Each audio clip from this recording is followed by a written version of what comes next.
Allahu Akbar. Allahu Akbar. La ilaha illallah. Gimana sih pendapat Kak Fazil tentang azan? Sampai orang bilang aneh kok, kayak orang proklamasi, kayak orang mau ngajak berantem. Itu mah mereka yang ngomong seperti itu tuh nggak ada ilmunya. Judulnya, waduh, Panji Gumilang sebut tanah suci yang sesungguhnya adalah Indonesia, bukan Mekah dan Madinah. Apalagi ini, ya Allah, itulah akibat dari inovasi beragama ya. Indonesia tanah suci. Nggak usah mau mati di tanah suci yang jauh. Assalamualaikum warahmatullahi wabarakatuh. Selamat datang kembali di channel Dodi Sepria. Subscribe dan juga loncengnya ditekan yang baru mampir biar nggak ketinggalan video berikutnya yang akan saya upload di channel ini. Teman-teman, kali ini kembali lagi saya akan mereaksi beberapa video yang berkaitan dengan Al Zaitun. Entah sampai kapan pemerintah Indonesia membiarkan Al Zaitun begitu saja. Kalau berat untuk ditutup karena di sana mungkin ada aset yang sangat besar sekali, ya setidaknya dibenahi, jangan dibiarkan begitu saja penyimpangannya. Mulai tahun 2002 loh udah ketahuan itu penyimpangannya, tapi dibiarkan sampai saat ini. Kasihan santri-santri yang ada di sana, diajarin bahwa Al-Quran itu perkataan Rasulullah, sampai sholat Jumatnya khutbah mengatakan qala Rasulullah sallallahu alaihi wasallam fi Qur'anil Karim, padahal Al-Quran itu adalah firman Allah. Qala Rasulullah sallallahu alaihi wasallam fil Qur'anil Karim. Begitupun juga azannya, ya Allah. Azannya mengerikan. Allahu Akbar. Allahu Akbar. La ilaha illallah. Sebagian santri Al Zaitun menganggap bahwa azan seperti itulah yang benar karena memang yang diajarkan oleh guru-gurunya, yang diajarkan oleh para pendidik yang ada di Al Zaitun ya seperti itu, teman-teman ya. Nah, ini tanggapan dari salah satu yang katanya santri Al Zaitun ya. Coba kita simak videonya ya. Ini agak lucu-lucu sih. Gimana sih pendapat Kak Fazil tentang azan? Sampai orang bilang aneh kok, kayak orang proklamasi, kayak orang mau ngajak berantem. Itu mah mereka yang ngomong seperti itu tuh nggak ada ilmunya. Orang yang ngomong seperti itu nggak ada ilmunya. Oh, ini orang yang dulu bilang bahwa ulama-ulama di Indonesia yang protes Al Zaitun itu kroco-kroco. Jadi kalau seandainya lu bilang sesat, lu tuh masih keroco, masih di bawah mereka. Mereka aja nggak pernah bilang seperti itu. Nah, itu dia teman-teman ya. Coba kita ulang lagi aja deh videonya biar jelas ya. Gimana sih pendapat Kak Fazil tentang azan? Sampai orang bilang aneh kok, kayak orang proklamasi, kayak orang mau ngajak berantem. Itu mah mereka yang ngomong seperti itu tuh nggak ada ilmunya. Emang yang melanggar dari azan itu emang apa yang melanggar? Kita sudah sesuai dengan fasohah, makhraj, dan tajwid. Emang situ ada yang melanggar? Tasdidnya kita pakai 3 harokat, dan semua panjang pendeknya kita semua itu sudah telah benar gitu. Nggak kita panjangkan, nggak kita pendekkan. Kenapa tidak pakai nada? Pakai nada boleh-boleh saja. Tapi kalau seandainya kita sebagai muslim nih, itu kalau seandainya kita membaca Al-Quran atau membaca sesuatu gitu, itu pakai nada itu mengikuti tajwid, bukan tajwid ngikuti nada. Ya. Ya, itulah yang diajarkan oleh gurunya kepada santri-santrinya, sehingga azannya ya seperti itu semua, teman-teman. Allahu Akbar. Allahu Akbar. Ya, ini ada tanggapan dari Ustadz Abdul Somad. Coba kita simak ya. Tentang azan yang tidak boleh lafaznya dipanjangkan, harus mengikuti sesuai mat tabi'i. Macam mana? Allahu Akbar, Allahu Akbar. Macam mana kalau tak hilang? Allahu Akbar, Allahu Akbar. Gimana itu? Jadi masalah azan itu tidak sama macam itu. Azan itu bersanad. Betul. Itu muazin itu azannya bersanad sampai kepada Bilal bin Abi Rabah. Betul. Muazin itu bersanad tuh. Dia dari gurunya sampai kepada Bilal. Lagunya tak berubah-ubah. Jadi kalau ada yang perlu dipahami teman-teman ya, bahwa azan itu juga bersanad, nggak sembarangan orang membuat-buat azan. Dari gurunya sampai kepada Bilal, lagunya tak berubah-ubah. Nah, jadi kalau ada, inilah bahayanya orang belajar tajwid, lalu kemudian mau diterapkannya itu semua. Tetap panjang. Allahu Akbar, Allahu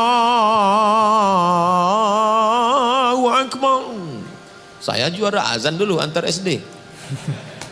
Ya, itu tadi penjelasan dari Ustadz Abdul Somad. Ini yang perlu dipahami teman-temannya, tidak hanya terkait dengan Al-Zaitun, tapi terkait dengan semua hal, bahwasanya agama Islam itu telah sempurna sehingga tidak perlu lagi ada yang diperbarui, tidak perlu lagi ada hal-hal baru dalam urusan agama. Kita hanya perlu mempelajari apa yang telah Rasulullah wariskan kepada kita semua melalui para sahabatnya, melalui para tabi'in, melalui para tabi'ut tabi'in, melalui para imam-imam mazhab, dan semua sampai ulama di masa sekarang. Rasulullah juga sudah bersabda, al ulama warasatul anbiya, bahwa ulama itu adalah pewaris ajarannya Rasulullah. Maka sosok orang yang kita anggap ulama dan kita ikuti ialah orang yang membawa warisannya Rasulullah, bukan membawa ajaran baru selain ajarannya Rasulullah. Sholatnya dibuat renggang dan ada formasinya, wanita diletakkan di saf depan dan ada orang kafir. Ini bukan ajaran agama Islam. Ini adalah ajarannya ya Panji Gumilang sendiri, apalagi mengikut sertakan orang kafir di dalam peribadahan sholat. Itu benar-benar parah banget ya. Ini ada juga berita nih cukup membuat kita kaget. Judulnya, waduh, Panji Gumilang sebut tanah suci yang sesungguhnya adalah Indonesia, bukan Mekah dan Madinah. Apalagi ini ya Allah, itulah akibat dari inovasi beragama ya.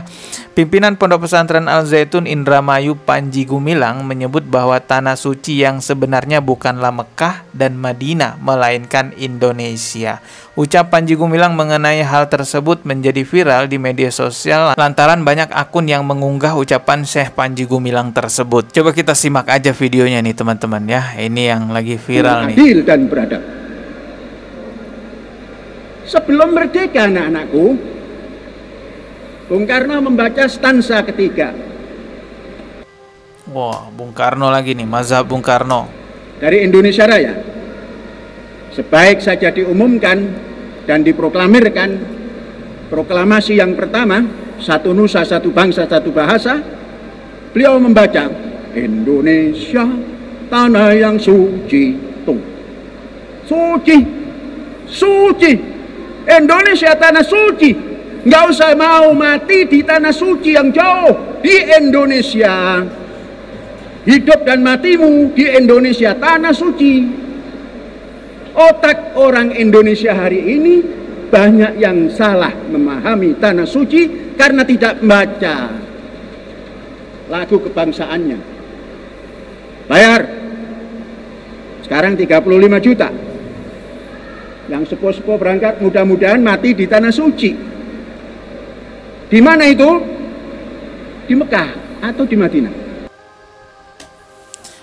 Astagfirullahaladzim. Sebagai warga negara Indonesia memang kita harus berjiwa nasionalis, membanggakan negara kita. Akan tetapi jangan kemudian menjatuhkan akidah kita sebagai muslim, menghilangkan rukun Islam kelima yaitu menunaikan ibadah haji bagi yang mampu di tanah suci Mekah. Kita jadi bertanya-tanya sebenarnya ada misi apa dengan Bapak Panji Gumilang ini, kok seolah-olah mau menghilangkan rukun Islam kelima yaitu berangkat haji bagi yang mampu. Jadi teringat pengakuan Bapak Ken Setiawan, seorang mantan yang dahulunya bagian dari Al-Zaitun juga, mengatakan bahwa ada ibadah haji di Al-Zaitun. Ada ibadah haji di sana namanya. Apa? Ibadah haji? Ya, ibadah haji datang ke ibu kota negara. Jadi setiap tahun di bulan 1 Muharram. Ibadah haji di Indramayu? Ya. Bahkan pengakuan Ken Setiawan mengatakan bahwa ada tawaf juga di Al-Zaitun, ya tawafnya pakai mobil mengelilingi Al-Zaitun, dan yang mengejutkan juga adalah lempar jumrohnya itu menggunakan uang sebanyak 7 sak semen. Ini keliling pesantren Al-Zaitun yang luasnya 1.200 hektar. Tapi tawafnya nggak pakai jalan kaki, mereka pakai mobil. Ada bid'ah dong. Iya. Ada melempar jumroh bukan pakai kerikil kan, tuh mereka 7 kerikil, mereka 7 sak semen dalam bentuk duit. Teman-teman coba perhatikan baik-baik, setiap orang yang merubah-rubah syariat Islam semau dia sendiri, entah dia ngaku syekh, ngaku wali, ngaku ustadz, ujung-ujungnya pasti untuk kepentingan dia sendiri, ujung-ujungnya pasti untuk keuntungan dia sendiri. Ada yang jualan barokah, ada yang ngaku wali cabuli puluhan kali seorang wanita, nauzubillahi min zalik, ada yang memperkaya dirinya, katanya bisa menggandakan uang. Semuanya sudah pernah terjadi di Indonesia. Sadarlah wahai saudara saudaraku. Banyak yang jadi korbannya hal-hal semacam ini. Penyimpangan agama yang sengaja dibangun oleh seseorang pasti ujung-ujungnya ke situ semua. Ya, semoga kita semua terhindar dari itu semua, dan kita harus mengingatkan satu sama lain tentang bahayanya hal-hal semacam ini agar tidak banyak yang menjadi korban. Ketemu lagi di video berikutnya. Maaf jika ada kata yang salah. Subscribe dan juga loncengnya ditekan sebagai notifikasi. Wassalamualaikum warahmatullahi wabarakatuh.